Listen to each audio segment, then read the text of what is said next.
FM, the voice of Rollins College and the best in basement radio. I'm your host, Jj Pattishall, as always here every Friday morning, 7 to 9 a.m. Eastern Standard Time, bringing you the best in music from deep within the drift. That is the Medzumare Dispatch. I have my good friend Laney Jones, who's a talented singer and songwriter here in town. And then another good friend of mine by the name of Leo Aether, who Leo is the man behind Urbe Prima. Urbe Prima brought with him a very talented up-and-coming illustrator here in town by the name of Reina Castellanos, and who is a very unique illustrator. Like I said, Laney had had contacted me just before, literally like a day or so right before Leo, and when you contacted me, it was funny because you're like, I have a CD release coming out, and then Leo was like, I got a single release coming out, and she was like, I got my CD release party. He's like, I have a performance, and I was like, let's all come on the air, so we'll do something a little different. So Laney, first of all, CD release. So this is pretty awesome because I know the last time you were on the air, it was still in the works and whatnot, so it's happening, so that's pretty exciting. Yeah. And so it's tonight, right? Yeah, it is. Well, I have 2 CD release parties, and one is tonight at Little Indies. Music starts at 9, and then the other one is tomorrow in Eustis from 7 to 10. So cool. And you said now tonight at Little Indies, you have a few acts playing along with you, right? Yeah, I do. I have the Holcomb Brothers opening up at 9. I'm not familiar with them. What kind of stuff do they do? They're also kind of like Americana rootsy. Like one brother plays the cello and the other plays the guitar, and nice. Cool voices.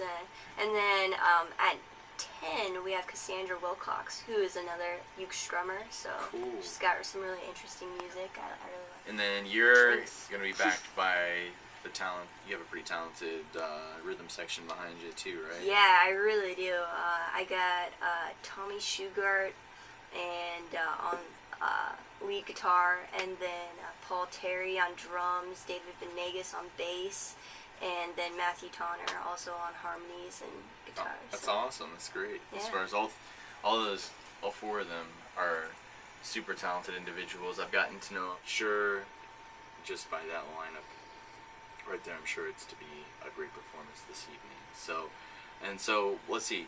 And then your CD will be available for purchase, I assume, this evening. Oh yeah, I have CDs. I actually have some posters as well. I got some cool merch, and possibly, I don't know if they're coming today, but some koozies. So that's I'm kind of excited to actually have merch. That's pretty awesome. That's kind of some koozies. That's a new one, actually. I haven't heard. That's clever. So, yeah, it's Laney Jones's homemade shine. Right. Yeah. That's awesome. I'll see people kind of like show up at random places with koozies. You'll be like at like a nice restaurant, and all of a sudden, guy pulls his koozie out of his back pocket. That's great. You have a single release.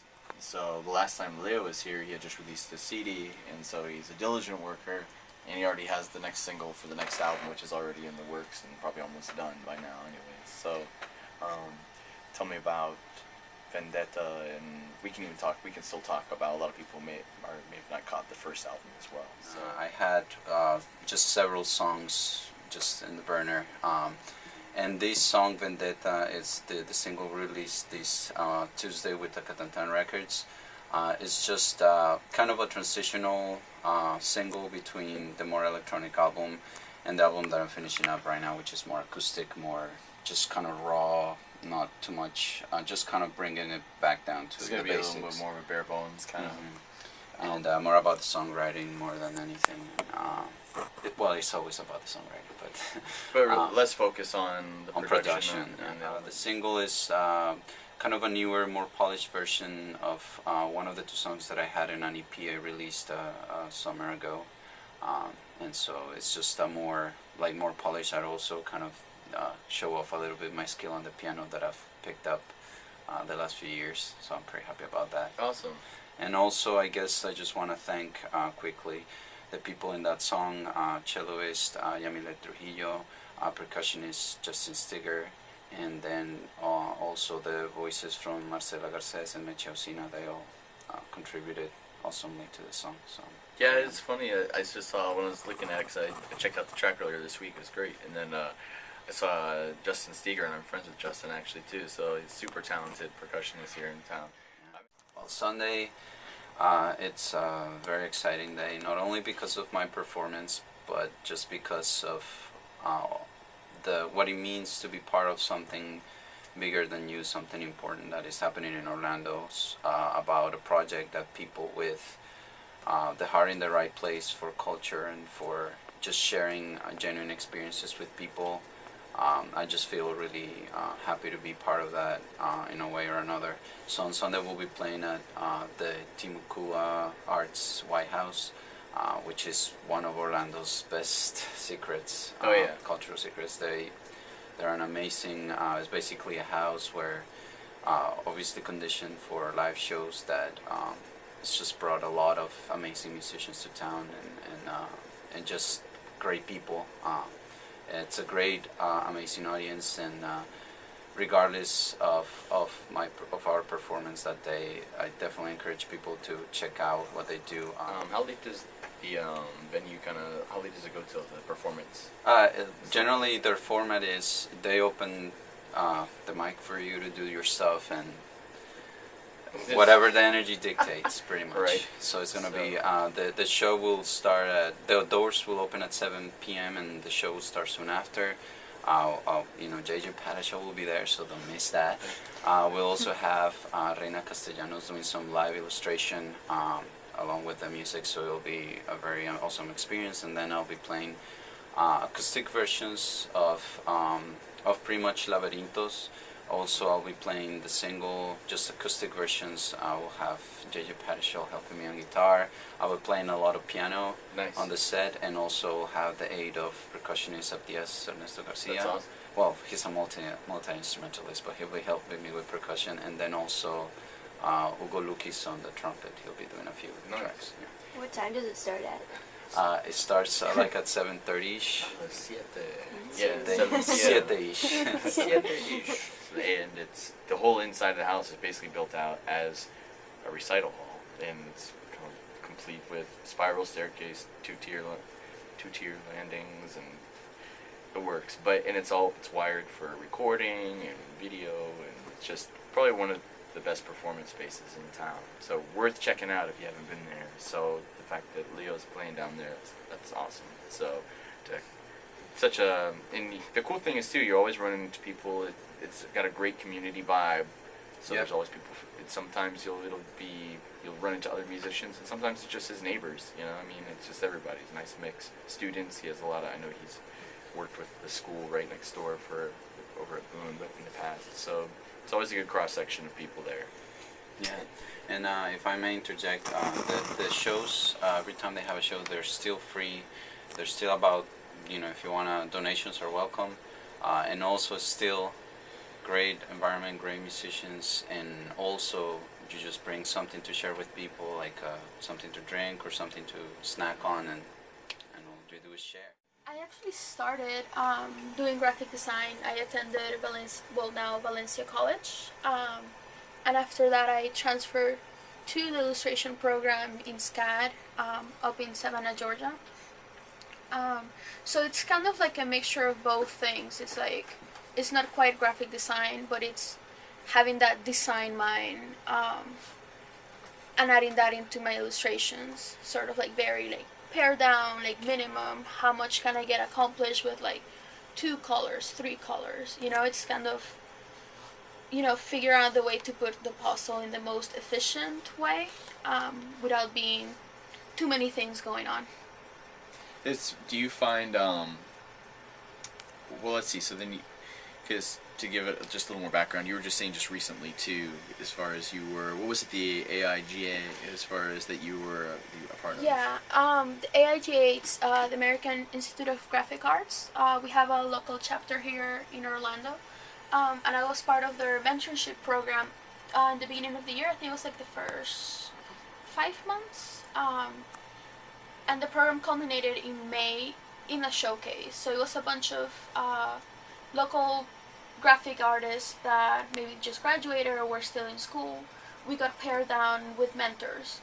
So we came up with a big project, and it all ended in this showcase. So we all had like tables with giveaways, and we had posters and stuff like that. And we brought a lot of, different people, like, graphic artists or illustrators, fine artists. So it was a really cool experience just to kind of reintroduction into Orlando, since, I lived here before. It was kind of like getting my bearings with the new people that are coming up and stuff like that. What was your experience as far as up at when you were in Savannah? What was that like overall? Oh, it was awesome. Like, it was one of the best decisions ever. It's an awesome town. I got to meet really, really cool people, really talented people. My professors, they're just greatest people ever. So it was kind of like a, like an extended vacation, I would say. It was kind of like, I need to like get away from everything and everyone and just do my thing and, improve on my craft. Do you feel like being in that environment really helped you to kind of hone in on that? Yeah, for sure. It was, I had my friends and I had family, whatever. But it was, I was on my own time all the time. I did whatever I wanted, and which was just work. Well, I think once you're, and actually this is cool because Laney's getting ready to go to Berkeley in the fall, up in Boston. So I know the past few times that Laney's been on the show too, we've been talking about that. So she says this is finally getting ready to happen too. And you're going through their American Roots program, right? Or yeah. Are you gonna be doing some stuff through there? Yeah. Well, I'm actually going to be a vocal major, and as well as like studying songwriting. Well, vocals, voice, and banjo will be my instruments, but I'll be doing songwriting there. And like the same way. Like, I'm really excited just like to get away and just like really focus on my craft, because like I've only been doing this for a few years and haven't had too much guidance, so I'm really excited for that. I think there's something about that, I guess, when you're just kind of immersed in what you're doing, like when you have that many people in one place that are kind of pushing for the same thing, or that much talent, and everybody's kind of focused on that. I think there's probably something to be said for that, and to just be able to take that time for yourself and to just really kind of dedicate yourself to that, without distraction. It'll have its own set of distractions, but I'm sure. But to just be in that, and to be able to kind of take time out to really hone in on that, I think is a pretty awesome thing. Mm-hmm. So now, part of the reason we also brought Reina on the show today was because Reina's going to be doing live art on Sunday with Leo and I. So we're going to be performing down at the Timucua Arts White House, down just outside downtown Orlando. It's like Summerlin and Kaylee. And usually one of the aspects of there's kind of two aspects. There's the music aspect, and then there's the other side, which they always have a live visual artist. So Reina's going to be the live visual artist for this time around. So you're going to tell us, what are you going to be doing? Yeah, I'm really excited about it because as an illustrator, all the work you do, you're by yourself. You're in your little dark corner, just drawing your heart away. So I'm very excited about, what's going to happen when I'm, like, surrounded by people and I'm drawing, It's usually, like, I'm used to, like, a gallery setting that, my piece is hanging there. And, that's cool, but, like, now people are, maybe I'm making mistakes. What if people are, like, they don't know what I'm doing, So it's pretty exciting, especially, like, to share it with you guys while playing. I think it's going to be interesting. Yeah, I'm not sure what to expect, but I think it's going to be awesome. Yeah. Don't make us look bad, Reina. Aww. She's gonna be drawing weird, like, stick figures or something on there. She's gonna, like, making fun of you guys. Right, she's gonna actually be drawing strange pictures of you. You have a really unique style, as far as I don't really know how to describe it, as far as but it's as far as influences visually. Who would you say? Oh, specifics? Just a couple favorites. They don't have to be like. I think of contemporary people, one of my ultimate favorite ones, it's called Olympia Sagnoli. She's an Italian illustrator, and her work is just gorgeous. And again, I guess what I'm most attracted of her work is how iconic it is. Super simple. I guess you could see some influence in my work from hers. So I try not to look at her work. I think last time I saw her website. I love it. So I don't look at it at all. Yeah. It's sort of, I guess have an inspiration of her thought process, not so much as the work itself. I know what you mean. It's easy, especially when you have those favorites. It's like after a while, it's like, all right, I just need to. As much as you like that one artist, I'm sure it's like, all right. Yeah, sometimes you have to turn it off. Break away from it, and just think about it, why do I like it? Why am I attracted to it? And not necessarily copy it, but kind of reinterpret that and how that would work for you and your work. I don't know. I'm okay with being Stevie Wonder. I'm okay if people want to call me. I'm just joking. I'm okay if somebody wants to do that. No, but I know what you mean though. What you do right now, how do you kind of keep that? How do you kind of keep it organic? 'Cause I'm sure, especially now, especially in traditional art or people who are traditional illustration. Everything is now digital. Yeah, it's funny, it definitely happens to me.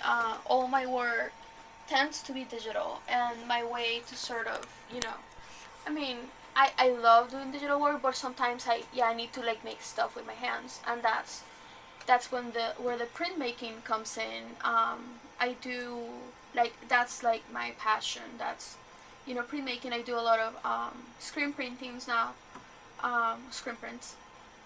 And also I studied lithography, which is another sort of antiquated method. Because what is the whole deal with, I remember seeing on TV, you can get a custom lithograph of whatever. So you're right. I mean, it's still being done, usually for fine art prints.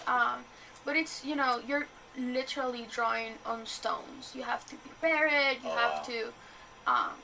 mix these weird chemicals. You get to play crazy scientist for a little bit, but you're drawing on stone and you're using these giant presses. So that's where I get my connection with more fine art or more traditional work. But I still get to use my digital illustrations because everything I do, it's very, very iconic. That's what speaks to me. That it's super pared down, but at the same time can reach so many different kinds of people. It's a tough balance sometimes to keep yourself on check, but with printmaking I get to have that essence of the work, but also be a piece of art. You're touching it and you're feeling the kind of paper and the layers of skin of ink. Whoa. Whoa, man. What kind of art are we doing now? I know, right?